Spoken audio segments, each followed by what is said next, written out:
નમસ્કાર મિત્રો, સ્વાગત છે આપણી યુટ્યુબ ચેનલની અંદર। તો આજે આપણે દેશ અને દુનિયાના અને તાજા અને મહત્વ સમાચારની વાત કરવાના છીએ, તો વિડીયોને અંત સુધી જોવા વિનંતી।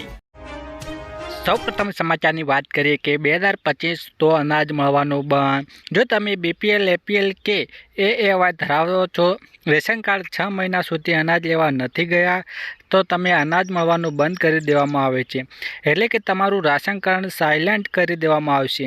વર્ષ 2025માં આવનાર સાયલેન્ટ કરેલા રાશન કાર્ડ ફરી શરૂ કરવામાં આવશે, અનાજ આપવામાં આવશે।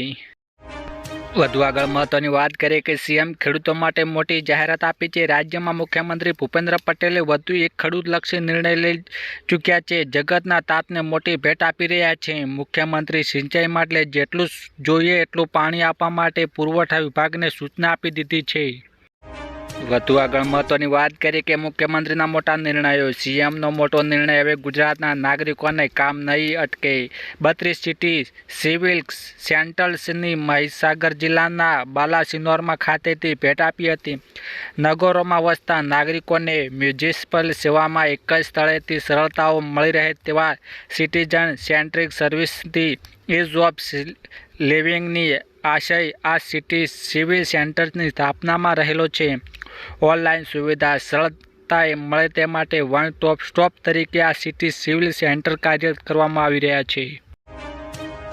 વધુ આગળ વાત કરીએ કે ખેત ધિરાણ પર રાજ્ય સરકારની સબસિડી ન મળતા ખેડૂતો હેરાન પરેશાન। ખેડૂતના હિતના 3 લાખ સુધી ખેત ધિરાણ પર કેન્દ્ર અને રાજ્ય સરકાર દ્વારા 0% વ્યાજના દરથી વ્યાજ લોન આપવામાં આવે છે। રેગ્યુલર ધિરાણ ભરનાર ખેડૂતોના ખાતામાં 7% વ્યાજ સહાય જે થતી હોય તેમ કેન્દ્ર સરકાર દ્વારા વ્યાજ સહાય જમા થાય, પરંતુ રાજ્ય સરકાર દ્વારા મળતી વ્યાજ સહાય છેલ્લા 2 વર્ષથી ખેડૂતોના ખાતામાં જમા ન થતાં ખેડૂતોની હાલત કફોડી બની છે।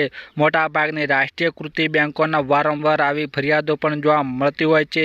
આ અંગે તાત્કાલિક ખેડૂતોને વ્યાજ સહાય ચૂકવવામાં આવે તેવી રજૂઆત ગુજરાત ભારતીય કિસાન સંઘ દ્વારા કરવામાં આવી રહી છે। વધુ આગળ મહત્વની વાત કરીએ કે ખેડૂતોને દર મહિને 3000 રૂપિયાની સહાય। સરકાર પ્રધાનમંત્રી સહયોગી માનધન યોજના શરૂ કરી છે, જેના હેઠળ દર મહિને 3000 રૂપિયા પેન્શનનો લાભ આપવામાં આવશે, જેમાં જોડાઈ લાભ લઈ શકો છો। સરકાર દ્વારા શરૂ કરવામાં આવેલી યોજના પીએમ શ્રમયોગી માનધન યોજના છે। આ યોજનામાં શરૂ કરવામાં હેતુ નબળા વર્ગોને આર્થિક રીતે મજબૂત બનાવવાનો છે। એટલું જ નહીં, સરકાર દ્વારા આ યોજના હેઠળ અરજદાર ખાતામાં વાર્ષિક 36000 રૂપિયા ટ્રાન્સફર કરશે। આ યોજના દ્વારા કામદારોએ 60 વર્ષની ઉંમરે દર મહિને 3000 રૂપિયાની પેન્શન સુવિધા મળે છે। વધુ આગળ મહત્વની વાત કરીએ કે નવા મહિને ભેટ ગેસ સસ્તું, એલપીજી સિલિન્ડરમાં ભાવમાં ઘટ્યા।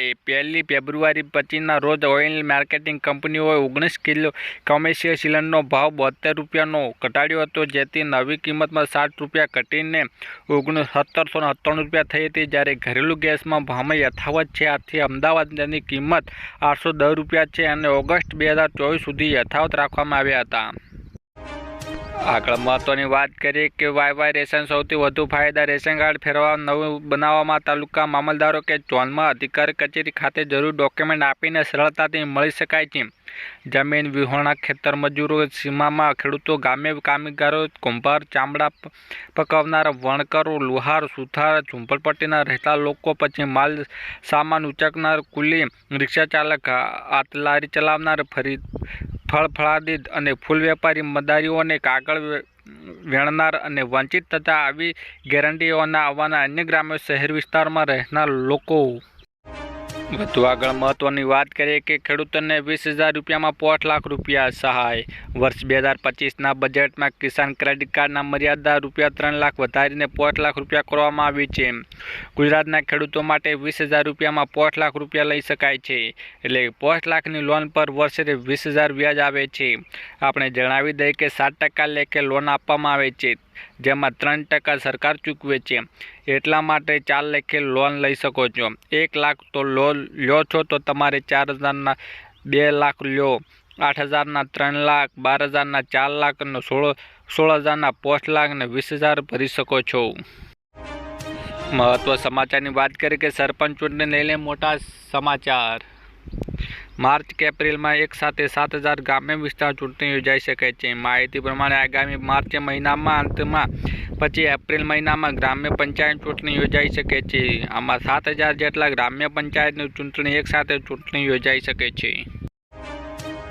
છેલ્લે મહત્વની વાત કરી કે અનાજ સંગ્રહ માટે સરકાર આપશે 1 લાખ રૂપિયા સુધીની સબસિડી.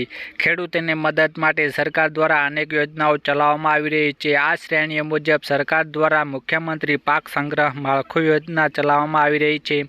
આ અંતર્ગતમાં ખેડૂતોને તેમના ખેતરમાં અનાજ સંગ્રહ બનાવવા માટે સરકાર દ્વારા સબસિડી આપવામાં આવી છે. અગાઉ કુલ ખર્ચ 50% અથવા 75,000 રૂપિયાની સહાય રકમ સબસિડી તરીકે આપવામાં આવતી હતી, પરંતુ હવે વધારીને 1 લાખ રૂપિયા કરવામાં આવી છે. ચાલો જોઈએ આપણે કેવી રીતે અરજી કરવી. મુખ્યમંત્રી પાક સંગ્રહ માળખા યોજના શું છે? મુખ્યમંત્રી પાક સંગ્રહ માળખું યોજના એ મહત્વનું સરકારી પહેલ છે. જેનો હેતુ ખેડૂતોને તેમના પાકમાં સુરક્ષિત અને અસરકારક સંગ્રહ માટે સુવિધા આપવામાં આવે છે. ગુજરાતના ખેડૂતોના પીડાને સમજીને રાજ્ય સરકારે 2021-2022માં નવી મુખ્યમંત્રી પાક સંગ્રહ માળખું યોજના લાગુ કરી છે. આ યોજનાનો મુખ્ય ઉદ્દેશ્ય ખેડૂતોના તેમના પાકને સંગ્રહ કરવા માટે યોગ્ય સંગ્રહ માળખું પ્રદાન કરવા છે. તેઓ તેમની ઉપજને લાંબા સમય સુધી સુરક્ષિત રાખી શકે છે. આનાથી નુકસાન શક્યતા ઘટી જાય છે. જ્યાંથી બજારમાં માંગ વધુ હોય છે ત્યારે ખેડૂતો તેમના પાકને વ્યાજબી ભાવે વેચી શકે છે. Yeah.